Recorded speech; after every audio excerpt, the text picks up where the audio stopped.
السلام عليكم ورحمة الله وبركاته. وعليكم السلام ورحمة الله وبركاته. أعوذ بالله من الشيطان الرجيم.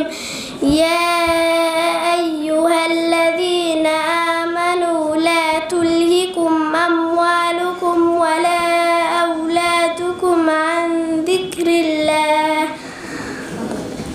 ومن يفعل ذلك فأولئك هم الخاسرون.